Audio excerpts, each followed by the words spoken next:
Now, for more on this conversation, we are now joined by a governance expert, Sandile Swana, and he joins us via our Zoom link. Mr. Swana, thank you so much for joining us here on the late edition. Of course, we have seen that weekly letter from President Cyril Ramaphosa. At the same time, of course, acknowledging the state of our public infrastructure, but at the same time saying that, it needs to be maintained.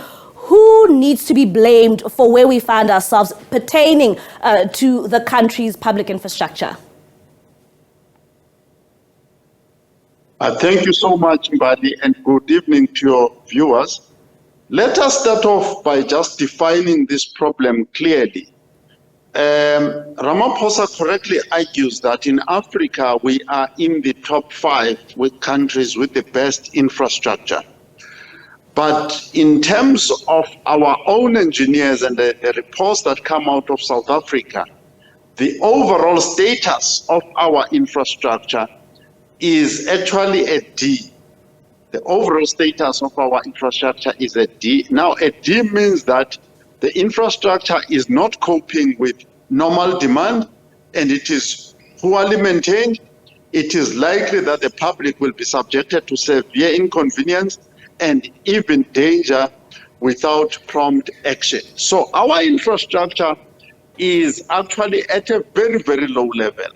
The fact that we are rated highly in Africa is more of a sign that African infrastructure is dismal, because ours is dismal in actual fact.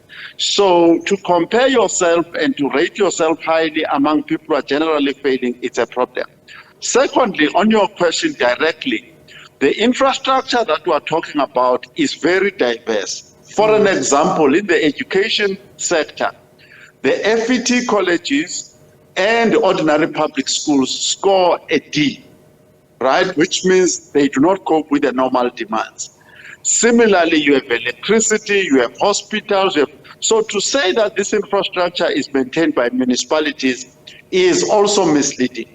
Yeah, and I was actually coming to that because we know that it's mostly municipalities who are often blamed for service delivery. And, coming to the issue of, national government and looking at the transport sector, would always see South Africans complaining about, our country's transport sector. At the same time, the passenger rail, also on the same report you are quoting, they scored an E. Clearly, this is something lacking. And of course, this is a transport that many South Africans rely on. Yes, I think that's reading quite just before this interview, one of the comments, public comments by the Secretary General of the ANC, saying that they themselves as the ANC have plundered a lot of incompetent and corrupt people in these state institutions. So when you look at PRASA, you look at Transnet, where the rail infrastructure lies, we know from the Zondo State Capture Commission that really and truly people had largely stopped doing their work there and focus more on stripping and looting Transnet and PRASA.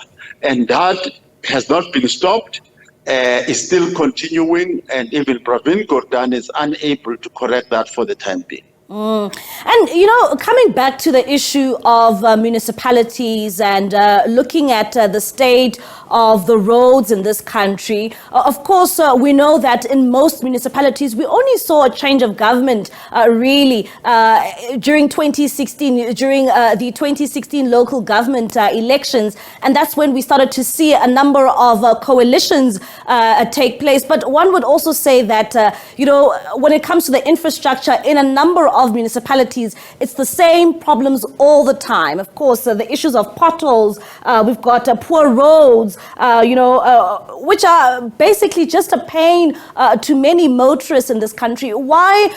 We know where the problems are. Why doesn't government get it right there?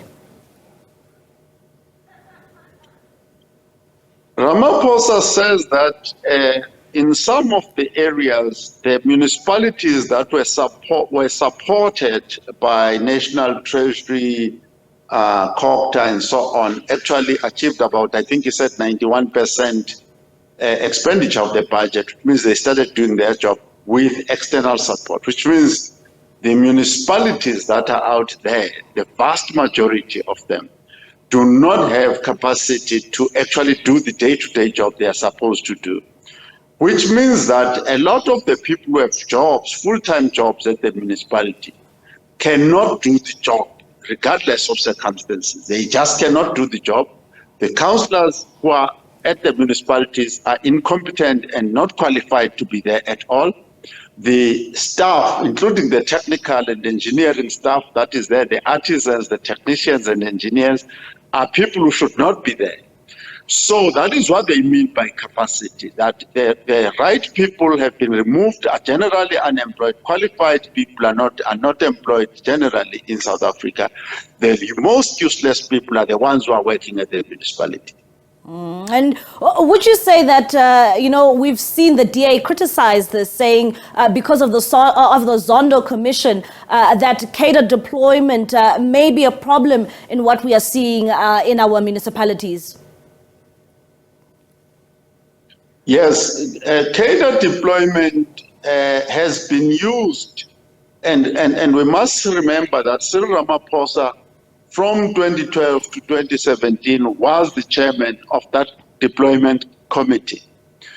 And the types of people were now called cadres and then being deployed in the municipalities, in state-owned enterprises, BRASA, Transnet, Eskom, and elsewhere, were largely careerists, opportunists, and criminals.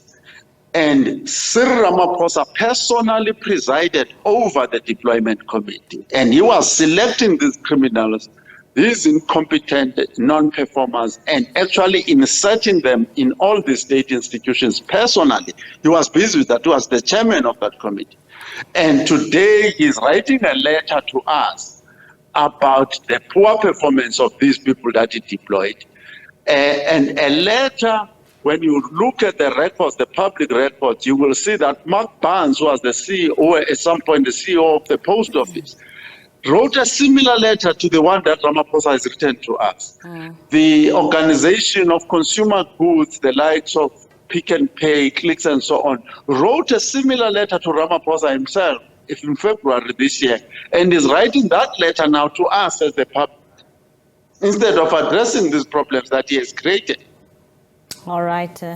Mr. Swana, thank you so much for your time. That is Sandile Swana, governance expert, just giving us his insights when it comes to that weekly letter, which has been written by President Cyril Ramaphosa, this time around focusing on public infrastructure. Of course, I know that we've continued to see a number of protests in this country when it comes to many people complaining about service delivery.